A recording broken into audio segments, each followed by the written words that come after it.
皆様こんにちは。インゲングルメ旅インゲンです。今回は原点回帰沖縄那覇、リーズナブルでゆったりとくつろげるラビダガーデンホテルと癒しの休日についてご紹介してまいります。空港に着いたら今回は市営バスでゆっくりと約50分ほどかけてホテルへ向かいます。急がずのんびりと揺られバス停に着いたところから眺めたラビダガーデンホテル。宜野湾市営球場前で降ります。目の前にはコンベンションセンターもあります。交通の便も立地もとても便利。バスの本数がそれほどありませんので、時刻表をこちらに貼り付けておきますね。スクショしてお役立てください。白亜の立派なホテルが見えてきました。規模も大きく、設備もバッチリリニューアルしたばかりです。これは期待が高まりますね。2階がロビーなんですが、1階から入りました。こちらは屋内プール。後ほどしっかりと解説いたしますね。今回のお部屋はこちら、トリプルユース。10階前後の階です。部屋はすべてオーシャンビュー。水のボトルやコーヒー、日本茶、冷蔵庫も備え付け。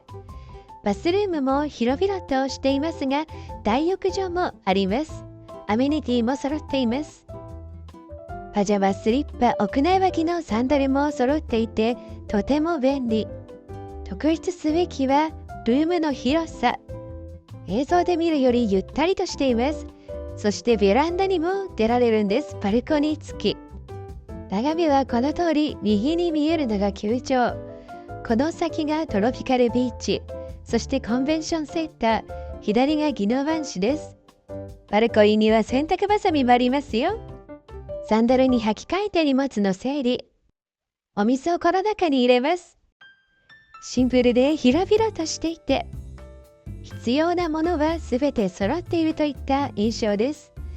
大きなソファーもあって、窓際でくつろげるのもとてもいいですね。早速お湯を沸かして、ベランダで楽しむことといたします。夕方になってきました。日の入り、夕日がとても美しいですね。ホテルの廊下はこのような感じ。美しい夕焼け。そしてこの先に眺められるのは海。エレベーターの前にはソファーが必ずあり、ゆったりと空間を使ってくつろげるようになっています。こちらがロビー、そしてカフェスペース。花森さんが丁寧に世話をしてくださっていて、吹き抜けのロビーはとてもゴージャス。ランの花を見ると南国に来たなと思いますね。ロビー階には大きな売店が3つもあり、お値段はどれもリーズナブルでそこまで高くありません。10% 引き券もいただいてしまったので、元のお値段もリーズナブルなものも揃えられていましたので、こちらでお土産を買って荷物を詰めて送ってしまいました。着いた日は夕方でしたので、夕焼けを眺めて外を散歩いたします。疲れた後は大浴場へ。こちらの隣が屋内プール、そして屋外プール。こちらホテルのレストランへ向かう道です。外を眺めると、この外に屋外プールがあるんですね。こちらの右手がレストランパセオさん。明日の朝食会場となります。では外に出てみましょう。広々とした庭。沖縄ならではの植物、ヤシの木もいっぱい。伺った日は夕方でやや風が強い日でした。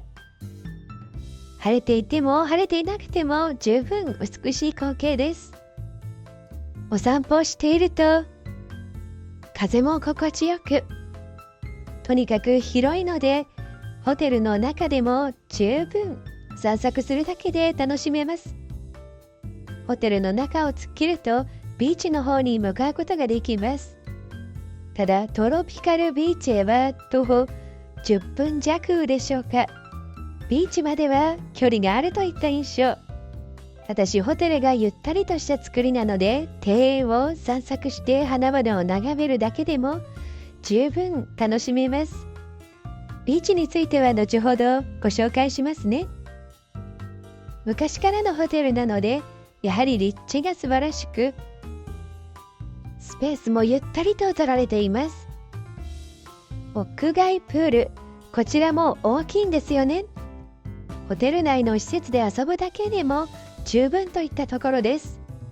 ピンク色の夕焼け、美しいですね。まるでハワイに来たみたい。最近離島に多く行っていたのですけれども、再発見というのはこういったところでしょうか。行きは2時間程度、帰りは2時間半ぐらいでしょうか。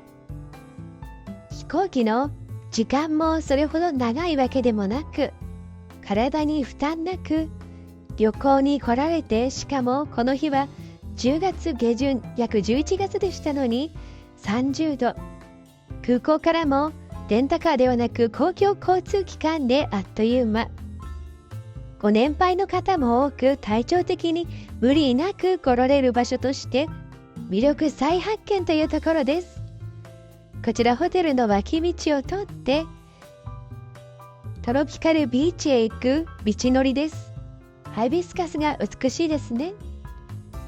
球場やコンベンションセンター、周辺の施設もあり、宜野湾などでイベントをされる方、この周辺のホテルに宿泊されるのがいいかもしれません。道すがら沖縄ならではでしょうか。にゃんこちゃんがいました。何かなと思って近づくと、あら、またにゃんこちゃんです。怯えさせないようにしないとですね。悪さをする人もいないのか、そこまで近寄らないようにはしましたけれども、逃げようとしません。ビーチは思ったよりも遠かったので、翌朝、もう一度行くとしてホテルに戻ります。夕方のライトアップされたホテルが美しいので、この光景をまず皆様にお届けしますね。全室オーシャンビューといったのがお分かりいただけるでしょうか。どの部屋からも眺めがとてもいいです。ホテルの中庭にシークワーサーです。ホテルでシークワーサードレッシングが出たのですけれども、まさかこれを収穫して作ってるわけではないですよね。ハロウィンの時期ですので、先ほどのカフェスペースでアフタヌーンティーもやっていました。2500円です。とってもリーズナブル。四つ星ホテルのゴージャスさをコスパよく楽しめます。ホテル内の緑はとても青々として美しかったです。飾りも洗練されていて、ショーケースのケーキもとても凝ったものでした。ここはきっとパティシエさんがとても優秀だという印象です。ホテル内が楽しくて散策しているとあっという間に日が沈んでしまいました。夕食はホテルから歩いて2分の花湯さんにやってまいりました。沖縄の郷土料理が食べられます。地元の方に人気のお店なので、お値段はどれもリーズナブル。実はホテルのレストランもそれほど高くないのですけれども、郷土料理が味わいたかったのでこちらのお店にやってきました。さすが那覇宜野湾。ホテルから歩いて便利なすぐの場所にお店もいっぱいあるので心配なしです。沖縄そば、ピリ生姜を乗せて、こちらはどれも美味しいですよ。ホテルから食事難民になるなんてこともありません。フーチャンプル、沖縄ならではのお料理ですね。こちらもとても美味しかったです。ビタロウの塩バター焼きをいただきました。シークワーサーを絞ったサラダと一緒にさっぱりと。ホテルから歩いてすぐのところに飲食店がいくつかありますので、食べることには困らず、しかもリーズナブルな価格なのが沖縄那覇のいいところですね。それではおやすみなさい。おはようございます。翌日です。ホテルの部屋からの景色、海が真正面です。一つだけ残念なのはベランダでの喫煙が可なのでしょうか。申告をしようとすると煙がもうもうと立ち上がっていました。私はちょっと苦手なのでそれだけは辛かったかしら。せっかくのバルコニーですのに。そういうところは日本はまだまだですね。部屋からご覧になってわかるように、このようにプールが見えますね。これがかなり大きいんですよ。実はこの左の下にはテニスが6面もあるんです。いろいろなスポーツも楽しめそうですね。それではお待ちかね、朝食会場へと参ります。QR コードでの整理券の発券が必要です。できない方は入り口の機械で発券してもらうことが必要です。秋はまだまだ暑いですけれども、天気が悪い日が多いのがちょっとだけ難点。こちらが明るい雰囲気の朝食会場です。温室の中にいるような雰囲気。メニューは豊富でとても凝っています。白身魚のフライやポテト、パスタ、ゴーヤ入りのオムレツ、青パパイヤ入りのオムレツなどは主婦が目の前で作ってくださいます。和食郷土料理、そして中華、ジューシーや朝カレーも、もずくもさっぱりと。こちらに郷土料理があります。和中折衷といったところでしょうか。サラダはトッピングも含めて種類がとても豊富でした。ドレッシングも、ドリンクバーにシークワーサージュースもありますよ。スムージーもありました。特筆すべきはこちらパンがとっても美味しいんです。ホテルメイドのパンが美味しすぎて買って帰ってしまいました。フルーツもしっかりと、ベーコンなどでタンパク質もいただけます。豪華で高級感があって格調高いなと思ったのは、オムレツもケチャップがポッと置いてあるだけではなくて、デミグラスソース、ホワイトソース、ミートソースなどソース系にも凝っているところですね。そしてしっかりと手作りコーナーもあるところ。ケチャップとかドレッシングとかそういうのたまにプラスチックのケースにあって山ほど積んであって、バターなども好きに持ってくださいっていうところもありますよね。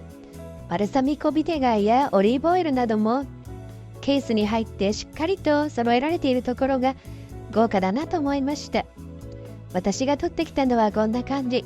盛り付けあまり上手じゃなくてすみません。量を少なめにいろいろな種類を試してみることといたしました。フルーツ、ブレッド、温かいオムレツ、具沢山サラダと、一品一品が凝った上質な素材を揃えた朝食となりました。カットフルーツもとても美味しかったです。特にパイナップル。さすが地元ですね。それではいただきます。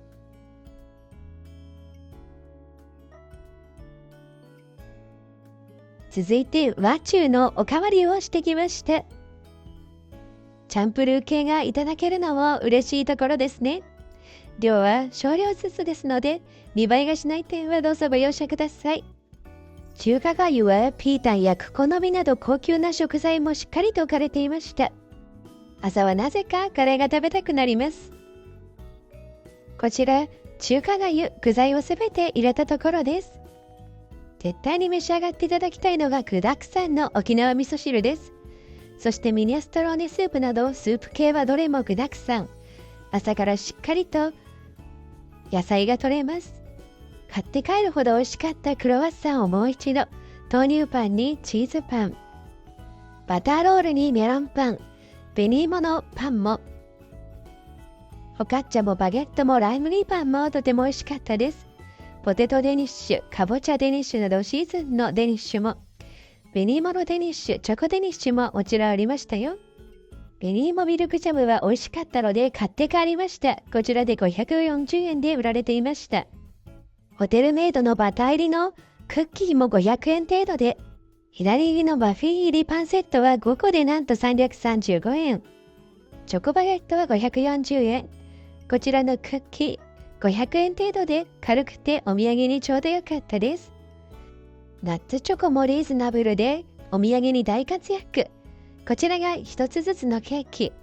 芸術的な美しさ。それが500円程度でいただけます。東京なら1000円するかも。コーヒーはテイクアウトができます。食後の腹ごなしでホテルの敷地内のお散歩コースへ出かけました。ホテルを出て広場を突っ切ってショートカットしてこの先のトロピカルビーチへ。やはり徒歩7、8分はかかるでしょうか。開放感のある沖縄のビーチにやってまいりました。海でチャポチャポしたい方はこちらへどうぞ。この日曇っていたので存分に魅力をお伝えできないのが残念ですが、とても素敵なビーチでしたよ。売店やバーベキュー広場もあって一日遊ぶことができます。かき氷やちょっとした軽食も販売されていました。こちらが美しいビーチ。V で囲われているところが遊泳エリアです。トップシーズンはきっと日焼けをして遊ぶ人たちでいっぱいになるのでしょうね。白い砂浜、そして海の色もとても綺麗でしたよ。やはり沖縄の海ですね。日が差していればもっと美しい色を届けてきたのに。でも十分透明度があり美しいのはなんとなくお分かりいただけますでしょうか。白い砂浜は大きな石などもなく細かい粒子で歩きやすいです。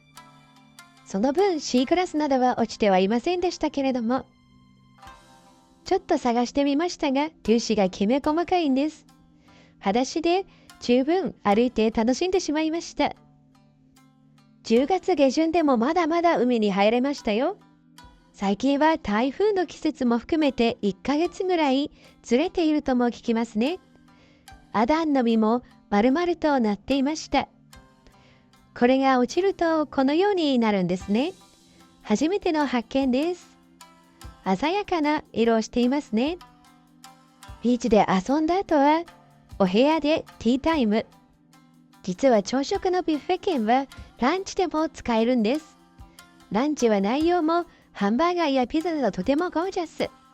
今回は朝しっかりいただいてしまったので、夕飯まではゆっくりとくつろぐことを選びました。合間にお土産を売店で選んだりして、空港までで出発の間にバタバタ選ぶのも大変なので、ある程度こちらで揃えてしまいました。そしてホテル内のソファーでゆったりとくつろぎます。全体的にイメージはハワイみたいな感じでしょうか。私が勝手に思っているだけかもしれませんけれども、ホテルから出なくてもゆったりとくつろげる工夫があちこちにされているように思います。実際長期滞在の方も多くいらっしゃるのだろうか。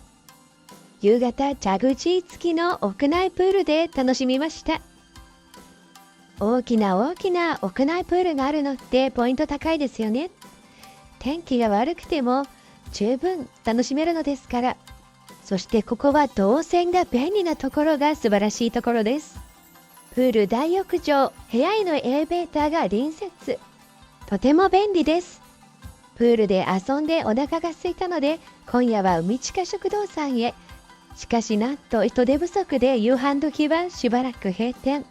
残念でしたが、今日もその隣の花湯さんへ2日連続となりました。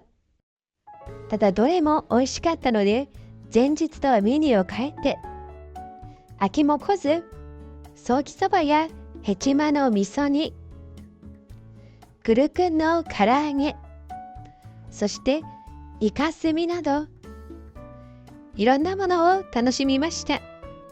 立地度別がいいので、ホテルから徒歩2分程度で遊んで帰ってきても十分徒歩で帰ってこれるのがいいところですね。ホテルエントランスの前の滝がとても涼やかです。そしてこちらがお部屋から見た宜野湾市の夜景。夜景も美しく、右に目をやるとこちらが海。2日目もおやすみなさい。おはようございます。なんと今朝ご覧ください。美しい虹が見えていました。しかもこの虹、左から右へと180度見られる虹だったんです。美しいですね。いいことがありそう。こんな光景が眺められるのも沖縄ならでは。素敵な光景をお楽しみください。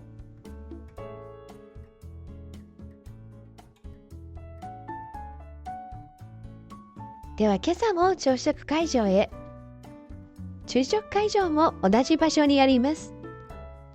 メニューと内容も違うので、両方楽しむこともできますね。ビュッフェが苦手な方はこちらに和食会場アンノンと鉄板焼きのお店がありますが、オフシーズンだったので今回はクローズ。2日間ともパセオでの朝食となりました。ホテルメイドのジャムとバターもとても美味しく、クリームスープも具だくさん、野菜も具だくさん、フルーツとともに、パックに入ったものではなく、ちゃんと手作りなものがいいですね。こちらが和昼食。グルクンの唐揚げもありました。フーチャンプレーも高級感のある朝食でとても満足といった題材となりました。それでは全体の雰囲気をご覧に入れましょう。こちらで食器をいただいて、こちらで小鉢からいろいろな種類のものをかけます。トッピングですね。そして和食、中華のコーナーがあります。上品に少しずついただきます。そしてカットフルーツのコーナー、とても食べやすくカットされています。そしておすすめのパン、お土産にしっかりと買ってきました。こちらの手作りホテルメイドのジャムもお土産に買ってきましたよ。ランチビュッフェはこれらが違うメニューになるといったことですね。名残惜しいですが、ホテルの部屋から、帰りはホテルからリムジンバスを予約しておきました。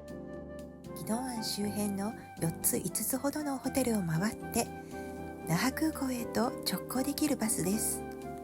3日間お世話になったホテルをきれいにしてありがとうございました。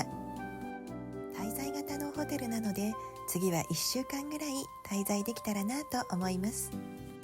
路線バスでも来られますが、帰りはリムジンバスで、本数の時刻表は貼っておきますね。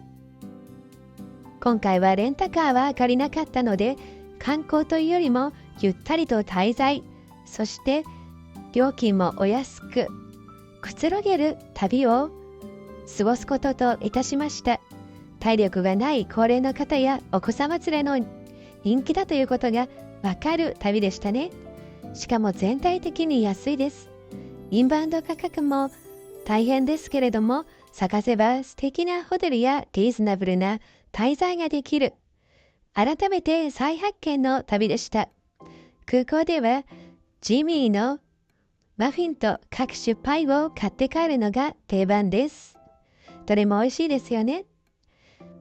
ゲート前ではブルーシールの紅芋ソフトクリーム、梅小亀せんべいも買って大満足のコスパ最高の旅となりました。今回も最後までご視聴ありがとうございました。よければチャンネル登録よろしくお願いいたします。